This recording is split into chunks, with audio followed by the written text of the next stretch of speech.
ඔයාලා මේ වන විට දන්නව ඇති අපේ අසල්වැසි රටවල් දෙකක් වන ඉන්දියාව සහ පාකිස්තානය එකිනෙකාට එරෙහිව යුද්ධයකට සූදානම් වෙනවා කියලා.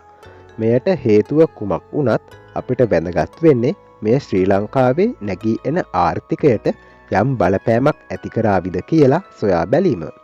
මෙම කලාපීය අර්බුදය ශ්‍රී ලංකාවේ ආර්ථිකයට කෙසේ බලපානවද කියලා මෙම වීඩියෝව තුළින් හඳුනා ගනිමු. ඔයාලා මේ වන විටත් දන්නව ඇති ඉන්දියාව කියන්නේ අපේ ප්‍රධාන වෙළඳ හවුල්කාරයෙක් කියලා.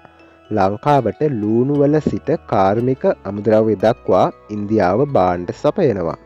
ඒ වගේම ඔයාලා දන්නවා ලංකාව පසුගිය කාලයේ මුහුණ දුන්න ආර්ථික අර්බුදය සමයේ ඉන්දියාව විශාල ආධාර උපකාර ලබා දුන්නා කියලා. කෙසේ වෙතත් මේ ආකාරයට ඉන්දියාව සහ පාකිස්තානය අතර යුද්ධයක් ආරම්භ වුණොත් ඉන්දියාව සහ ශ්‍රී ලංකාව අතර වෙළඳ කටයුතු සීමා වෙන්න පුළුවන්. ඒ නිසා අපේ රටේ භාණ්ඩ හිඟයක් මෙන්ම භාණ්ඩවල මිල ඉහළ යෑමක් වුණත් ඇති වෙන්න පුළුවන්. ඒ වගේම ඉන්ධන සඳහා මෙම අර්බුදය කෙසේ බලපාවිද කියලා අපි සොයා බලමු. ඔව්, ඉන්දියාව සහ පාකිස්තානය අතර යුද්ධයකදී ගෝලීය ඉන්ධන මිල ඉහළ යන්න පුළුවන්.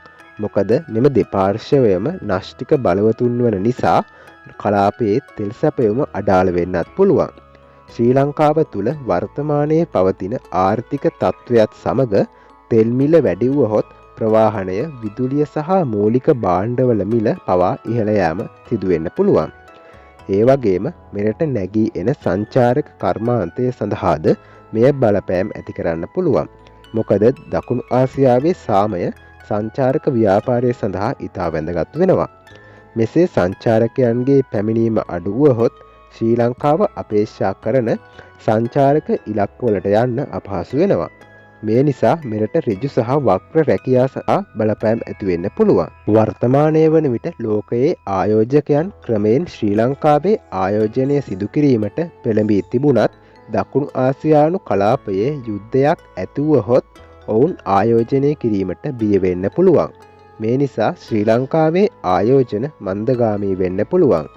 ඒ වගේම ශ්‍රී ලංකා රුපියල නැවතත් කඩා වැටෙන්න පුළුවන්.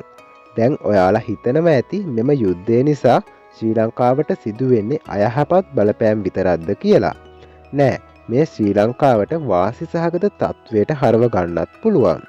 ශ්‍රී ලංකාවේ කොළඹ සහ හම්බන්තොට වැනි වරායන් තුලට වෙළඳ නැව් ආදිය ආකර්ෂණය කරගන්න පුළුවන්.